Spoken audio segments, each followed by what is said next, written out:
I'm Zoe Cook and I've been nominated for Changemaker of the Year award. Sunday the 4th of July, got a phone call from my son saying, am I doing dinner? I said yes. He said, okay, I'll be around for dinner in a bit. A couple of hours had gone past, I rang him to see where he was, no answer. And then about 5 minutes later I got a phone call from his friend's wife. She said, Byron's been stabbed. I got to Queen's Med and she said he's on his way here in air ambulance. They took him straight inside and the lady came back out to me and she said, your son's very, very poorly. And then she came out again about a minute later and she just said, we've had the best team working on your son. And as soon as she said that, I said, he's dead, isn't he? And she said, yeah. I said, can I see my son? And she said, no, his evidence. And from that day, my life was literally turned upside down.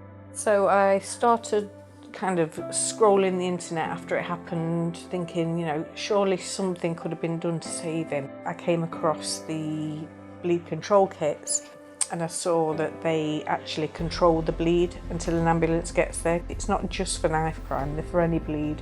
And I thought, well, why aren't these readily available everywhere? And instantly that's when I thought, I'm going to raise money and I'm going to get these kits out there in the community so no other mums have to kind of go through what I'm going through. My son's killers were older, but I know a lot of knife crime is children. So I did what was called the Wear Red campaign this year. And I contacted schools, asked them to join in where they all wear red and donate £1 or 20p, whatever they could afford. And the idea was that bought a bleed kit for their school and any excess money would go towards supplying them throughout Nottingham. If we could get it national, that once a year every school does this, it will get a bleed kit in every school and it will also get them out in the community. So that's why I did it. Yes, so I've got about 12 cabinets, which are the 24-hour ones. I've got about 16 in schools, 3 in defibrillator cabinets, about 13 in pubs, clubs, places like that. And I've had a delivery of 30 more, which are going to go out into the community and into defibrillator cabinets because that can actually make them 24-hour. Let's get some more money in and get them kits out there. My name's Hayley Kirby-Bulner and I've been nominated for Changemaker of the Year, and I'm raising money for TAP assistance dogs to help provide dogs for children with autism. Mancub was diagnosed with autism back in 2018 and it's been a bit of a rocky road. He's also got Chiari malformation, so he's gone through 2 major brain surgeries because of that. He was non-verbal, locked in his own little world really. He didn't want picking up, he didn't want cuddles, he didn't want affection, he just didn't want anything. He used to sit in the corner and rock. We got a dog to help with our falconry business. The moment that we brought her in to the house and she met Mancub, his eyes just sparkled. To see him interact with a puppy was something that we'd never seen before. So that's why we decided to look into trainers and get the dog trained to his needs to help him.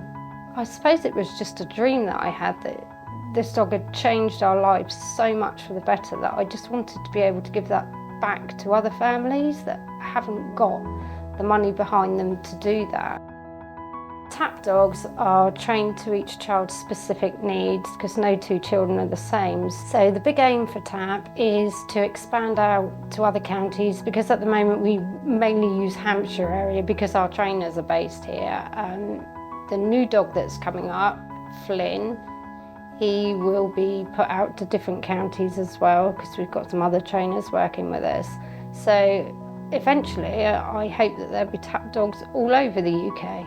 The support we've had is just absolutely incredible. We couldn't have done any of this without all the kindness and generosity that everyone has offered us, and it's just so heartwarming that everyone has come together to make this happen.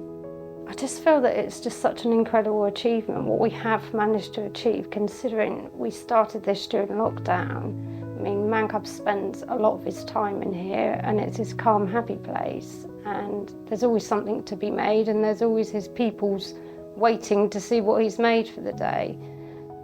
Mancub understands that his makes are producing dogs for other children that will help other children. Although he wants to keep every puppy that he sees, he understands that these dogs are being paid for with his help. I'm Leanne Pero and I've been nominated for a Changemaker Award. I set up my own charity after my own battle with breast cancer. Black Women Rising exists to create some familiar ground for women of colour to come together so that they can discuss the myths and taboos within the community that we know that other races do not experience. I did not see any other woman of colour at the time going through breast cancer in the media, on any of the leaflets that I was given. I didn't see any other young black women. And that had a massive impact on me because I felt like I was a rare case. There was a lot of prejudice in the community around a cancer diagnosis as well. So lots of myths and taboos that are really, really unhealthy. People being told cancer is not a black disease, that cancer's a curse for things they've done in the past. People being told not to take the drugs because they're ungodly. It creates a feeling that you're to blame for your cancer. So I just thought, after all these women that have contacted me, why not bring the women together? And I'll never forget that first group. There was 8 women that turned up and there wasn't a dry eye in the room. And from there, I knew that this needed to be a regular thing. When I was nearing the end of my reconstruction with my breast, my friend is a photographer. So I asked her, look, would you take a few pictures of me so that I can look at my body and the new changes to my body for the last time? And these pictures were absolutely, I never expected to see them the way they was. And I said to her, imagine if we could get 8 women to take pictures like this of their cancer scars. And imagine if we created an exhibition to raise awareness of cancer in our community and let people know that cancer like this does exist within the black community. It's touched people's lives in so many different ways, and all the other programs that we do would not be here today if it wasn't for that exhibition. All the money we raise goes right back into the project. So for me, everything is always about just sustaining what we have, because what we have is really, really special.